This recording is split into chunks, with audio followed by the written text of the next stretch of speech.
Tuesday மார்னிங்க கொஞ்சம் cleaning ஒர்க்லாம் பண்ணிகிட்டு இருந்தோம். ரொம்ப நாள் சில வேலையெல்லாம் அப்படியே விட்டு வச்சுருந்தோம். அப்புறம் பண்ணிக்கலான்னு அதில் ஒன்று தான் இந்த வெங்காயமெல்லாம் க்ளீன் பண்ணுற வேலை. அம்மா வெங்காயம் தோட்டத்தில் கிடைக்குதுன்னு சொல்லிட்டு ஃபுல்லாக வாங்கிட்டு வந்து கொட்டிட்டாங்க. இன்னும் ஒரு 6 மந்த்ஸ்க்கு இந்த ஆனியன் ப்ராப்ளமே இருக்காது. அதுவும் சின்ன வெங்காயம் கண்டிப்பாக யூஸ் பண்ணணும், பெரிய வெங்காயமே யூஸ் பண்ணக்கூடாதும்பாங்க. அதனாலேயே என்னமோ சின்ன வெங்காயமாக வாங்கிட்டு வந்து கொடுத்துட்டாங்க. அதெல்லாம் க்ளீன் பண்ணி வச்சுட்டா எனக்கு சமைக்கிறப்ப கொஞ்சம் ஈஸியாக இருக்கும்னு சொல்லிட்டு எல்லாமே நீட்டாக தோல் நீக்கி க்ளீன் பண்ணி வச்சுட்டு இருந்தேன். ஏன்னா இந்த ரொம்ப சருகோடு போட்டு வச்சோம்னா சீக்கிரம் நிறைய வேஸ்ட்டாகவும் போயிடும்.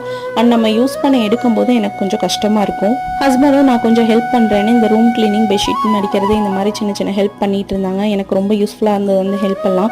சைட் பை சைடு ஆனியனும் க்ளீன் பண்ணி முடிச்சுட்டேன். மாயாவும் பக்கத்து வீட்டு பாப்பா வந்தவங்க கூட அவங்களோட விளையாண்டுட்டு பிஸியாக இருந்தாலுங்க. அவ்வளோ என்னை டிஸ்டர்ப் பண்ணல. கையோட எல்லாம் க்ளீன் பண்ணி முடிச்சுட்டு லஞ்சும் நீட்டாக ப்ரிப்பேர் பண்ணிட்டேங்க. இன்றைக்கி ரொம்ப ஹெல்த்தியான ரெசிபி தான், முருங்கைக்கீரை பொரியலும் பருப்பு சாம்பாருமே.